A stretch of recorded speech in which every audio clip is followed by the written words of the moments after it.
பிராணாயாமம் எப்படி செய்வது? இந்த முறையை இந்த காணொளியில் சிறிதாக நாங்கள் பார்க்க இருக்கின்றோம். பிராணாயாமம் என்பது மூச்சை உள்ளிழுத்து வெளிவிட்டு நிறுத்தி பயிற்சி செய்கின்ற ஒரு முறையாகும். இது மனதையும் உடலையும் ஒருங்கிணைக்கும் ஒரு யோக பயிற்சி. பிராணாயாமம் செய்யும்போது சீரான மூச்சு பயிற்சி, மூக்கின் வழியாக உள்ளிழுத்து வாய் வழியாக வெளிவிட வேண்டும், அல்லது நாசி துவாரங்களை மாற்றி மாற்றி மூச்சை உள்ளிழுத்து வெளிவிடுதல் போன்ற முறைகளை பின்பற்ற வேண்டும். சுகாசனத்திலே அல்லது பத்மாசனத்திலே அமர்ந்து இந்த பிராணாயாம பயிற்சியை செய்ய வேண்டும். இந்த பிராணாயாம பயிற்சியை செய்வதற்கு முன்பாக நான் ஒரு கதையை உங்களுக்கு சொல்லுகின்றேன். அகஸ்திய முனிவரும் பாண்டிய மன்னனும் என்ற இந்த கதை பண்டைய காலத்தில் தென் இந்தியாவில் பாண்டிய அரசில் ஒரு மன்னன் இருந்தான். அவன் பெயர் சுந்தர பாண்டியன். ஆட்சி, அறிவு, செல்வம், வீரத்தால் புகழ் பெற்றவனாக அவன் இருந்தாலும் அவன் மனம் எப்போதும் அசந்து வந்தது. அரசியல், போராட்டம், அறம் செய்வது அனைத்தும் அவனுடைய மனதிலே ஒரு நிமிடங்கூட மன அமைதியாக அவனுக்கு கிடைக்கவில்லை. இதனால் அவன் தினமும் தன் அரண்மனையிலே சிந்தித்து வந்தான். ஏன் எனக்கு அமைதி இல்லை? நானும் இறை உணர்வை அடைய முடியாதோ? அப்படி என்று சொல்லி அவன் பலமுறை தனக்குள்ளே இந்த கேள்வியை எழுப்பினான். அன்று ஒரு நாள் ஒரு அந்திவான நேரத்திலே வானம் மேகம் கூடாமல் நீளமாய் மந்தமான காற்று வீசியது போன்ற ஒரு நேரத்திலே அரண்மனை வாசலில் ஒரு அற்புதமான உருவம் தோன்றியது. அகஸ்திய மகரிஷி தனக்கு சமமானவர்கள் இல்லை என்று தன்னை தெரிந்து கொள்ளும் அறிவும் இல்லை என்று கூறும் பெரும் ஞானி. மன்னன் தன் சிங்காசனத்திலிருந்து எழுந்து பக்தியோடு அவரை வணங்கி புகழ்ந்தான். முனிவரே, எனக்கு இந்நிலைக்கு காரணம் என்ன? என் உள்ளம் ஏன் அலை பாய்கின்றது, அமைதி தர மறுக்கின்றது என்று கேட்டான். அகஸ்தியர் தனது கிழிந்த யாடைகள் ஆற்றின் நீரால் நனைந்து துலங்குவது போல சிரித்தார். அவர் சொன்னார், மன்னா, நீ உலகை கட்டுப்படுத்த முயற்சி செய்கின்றாய், ஆனால் உன் மூச்சை கூட கட்டுப்படுத்த தெரியவில்லை. மூச்சின் கட்டுப்பாடே உயிரின் கட்டுப்பாடு, உயிரின் கட்டுப்பாடே ஆன்மாவின் எழுச்சி. இதுதான் பிராணாயாமத்தின் உண்மை. அப்போது முனிவர் ஒரு மிகவும் பழமையான இரகசிய கதையை கூறினார்.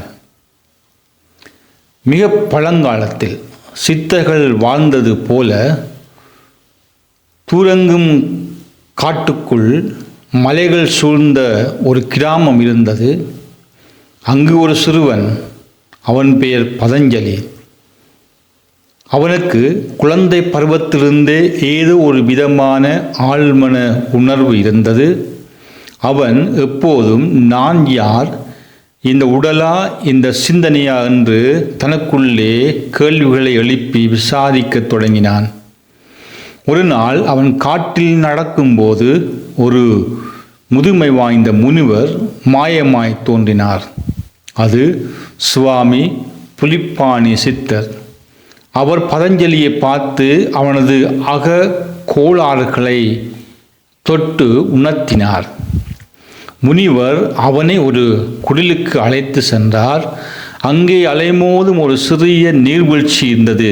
முனிவர் சொன்னார், இந்த நீர் எவ்வளவு நேரம் ஓடும்?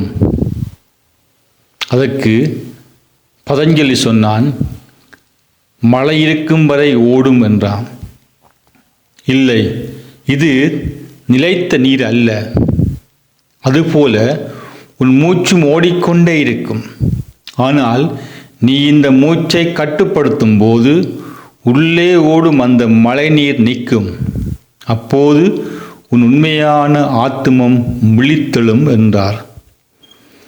அவர்கள் இருவரும் அங்கே அமர்ந்து மூச்சை உள்ளே இழுத்து தக்க வைத்து மெதுவாக வெளியே விட்டார்கள். முதலில் பதஞ்சலி தன்னால் 5 கணம் மட்டுமே தக்க வைத்து கொள்ள முடிந்தது.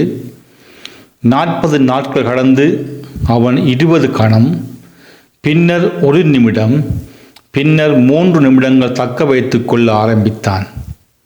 அந்த நேரத்தில் அவனது உள்ளத்தில் சக்தியின் ஒரு விளிம்பாக அது திகழத் தொடங்கியது. பூரண அமைதி அவனுக்குள் நிலவியது. பின்னர் முனிவர் சொன்னார், பிராணன் என்பது உன் உடம்பிலே ஓடும் உயிரின் நதி. இதை மூச்சின் மூலம் கட்டுப்படுத்தினால் உடல் சுத்தமாகும், மனம் சுத்தமாகும். மனம் சுத்தமான போது அது அக்கினியைப் போல பரவத் தொடங்கும். இதுவே தியானத்துக்கு நுழைவாயில். பதஞ்சலி அந்த முறையை தொடர்ந்து ஒரே நேரத்தில் 4 திசைகளிலும் உள்ள எல்லா உயிர்களிலும் தன் உள்ளத்திலே இணைத்து ஓடுவது போல உணர்ந்தான். அந்த மாபெரும் அக உணர்வில் அவன் தன்னை அறிந்து கொண்டான். நான் உடல் அல்ல, நான் சிந்தனையும் அல்ல, நான் பிரபஞ்ச சுத்த சக்தி என்று சொன்னான். இதை கேட்ட பாண்டிய மன்னன் அகஸ்தியருடைய வழிகாட்டுதலோடு பிராணாயாமம் செய்ய ஆரம்பித்தான். அவன் நாள்தோறும் அதிகாலை பஞ்சபூதங்களின் சாட்சி முன் அமர்ந்தான். முதுகு நேராக, கண்கள் மூடி மூச்சை மெதுவாக உள்ளே இழுத்தான். முதல் வாரத்தில் பூரகம் 4, கும்பகம் 4, ரேசகம் 4 என்ற முறையிலே பிராணாயாமம் செய்தான். அதன் பின் பூரகம் 6, கும்பகம் 6, ரேசகம் 6 என்ற அளவிலே பிராணாயாமம் செய்தான். அதன்பின் இன்னும் அவன் முயற்சி செய்து பூரகம் 8, கும்பகம் 8, ரேசகம் 8 என்று அவன் பிராணாயாமத்திலே முன்னேறி வந்தான். மனதின் அனைத்து அலைகளும் சுருங்கி ஓர் அமைதியான குளம் போல அவன் உள்ளம் மாறியது. ஆசை குறைந்தது, கோபம் வெறுப்பாகிவிட்டது, அச்சம் காற்றாகிவிட்டது.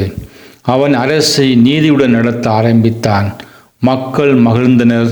சாந்தி பலமுறை பலருடைய உள்ளத்திலே முழங்கியது.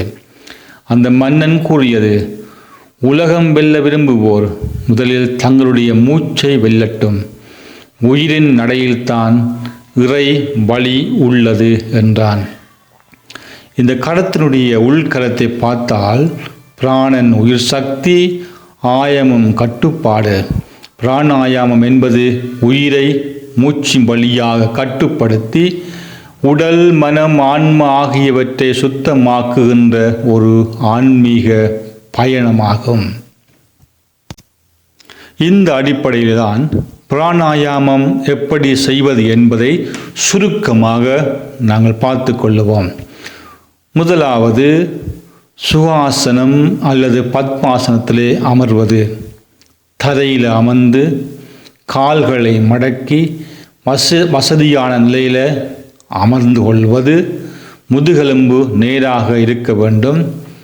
சுகாசனம் அல்லது பத்மாசனத்தில் இவ்வாறு அமர்ந்து கொள்ள வேண்டும். இது முதலாவது படிமுறை.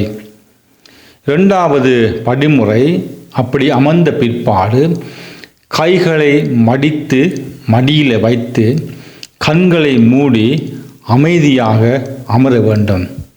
உங்களுடைய கைகளை மடித்து கால்கள் மேல் வைத்து கண்களை மூடி அமைதியாக உட்கார்ந்து கொள்ளவும். மூன்றாவதாக, அப்படி உட்கார்ந்த பிற்பாடு மூச்சை உள்ளிழுக்கவும், மூச்சை பூரகம் செய்யவும். மூச்சை ஆழமாக உள்ளிழுத்து நுரையீரலை நிரப்ப வேண்டும். நான்காவதாக, அப்படி உள்ளிழுத்த மூச்சை ஒரு சில வினாடிகள் நிறுத்தவும், அதாவது கும்பகம் செய்ய வேண்டும். உள்ளிழுத்த மூச்சை நுரையீரலில் நிறுத்தி வைக்க வேண்டும், அது கும்பகம்.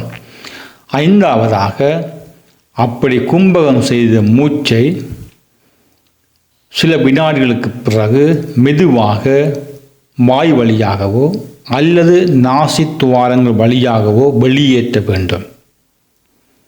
ஆறாவதாக, இவ்வாறு மீண்டும் மீண்டும் பல முறை செய்ய வேண்டும். இது சாதாரணமானதும் எளிமையானதுமான அடிப்படை பிராணாயாம செய்முறை. பிராணாயாமம் செய்ய வேண்டுமென்று தொடங்குகின்றவர்களுக்கு இது அடிப்படையான செய்முறை பயிற்சி. இப்படி பிராணாயாமம் செய்கின்ற பொழுது என்னென்ன பின்பற்ற வேண்டும் என்று சொன்னால், சீரான மூச்சுடன் மெதுவாக மூச்சை உள்ளிழுத்து வெளிவிட வேண்டும். மூச்சை உள்ளிழுக்கும் போது வயிறு விரிவடைந்து வெளிவிடும்போது சுருங்க வேண்டும். கும்பகம் செய்யும்போது மூச்சை எவ்வளவு நேரம் நிறுத்த முடியும் என்று சோதிக்க வேண்டும். தினமும் பிராணாயாமம் இவ்வாறு செய்ய வேண்டும்.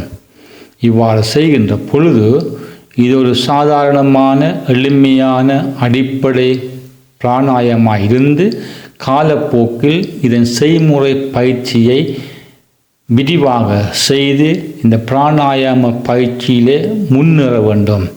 எனவேதான் பலருடைய அடிப்படை கேள்வி, எப்படி பிராணாயாமம் செய்ய வேண்டும் என்ற அடிப்படை கேள்வி. அந்த கேள்விக்குத்தான் இந்த காணொளியில் இந்த பதில்கள் அமைந்திருக்கின்றன. நீங்களும் இவ்வாறு ஒரு சாதாரணமான எளிய முறையில் இந்த பிராணாயாமத்தை செய்து உங்கள் மூச்சை கட்டுப்படுத்தி உங்கள் ஆயுளை நீங்கள் நீடித்து கொண்டு நலமான முறையில் ஆரோக்கியமான வாழ்வில் நீண்ட காலம் வாழ முயற்சி செய்து கொள்ளுங்கள்.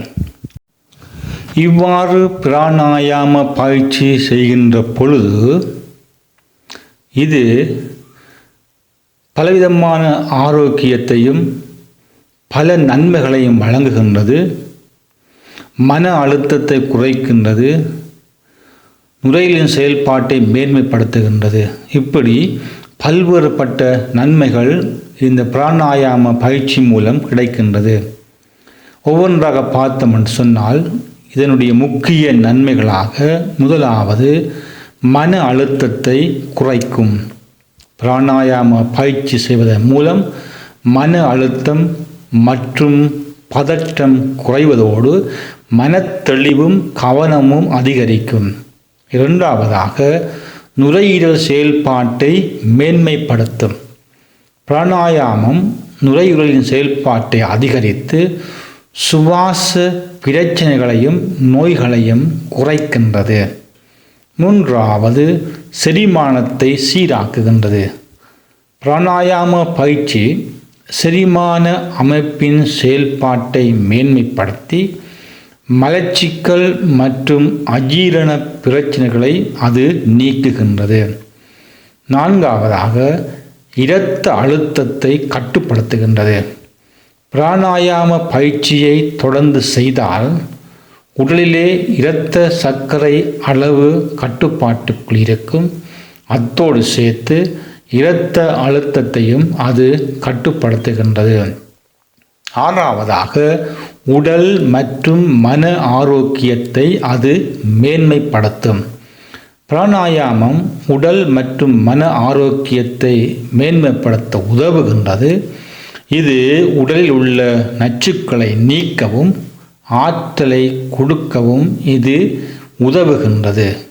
எனவேதான் பிராணாயாமம் ஆன்மீக முன்னேற்றத்துக்கு மாத்திரமல்ல, நாளாந்த வாழ்க்கை முறைக்கும் மருத்துவ தெளிவுக்கும் ஆரோக்கியமான உடல்நலைக்கும் ஒரு உகந்த பயிற்சியாக இந்த பிராணாயாம பயிற்சி இருக்கின்றது. அதனால தான் ஆரோக்கியமான வாழ்வுக்கும் நீண்ட ஆயுளுக்கும் ஆன்மீக தெளிவுக்கும் இந்த பிராணாயாமத்தை நீங்கள் அவசியம் செய்ய வேண்டும்.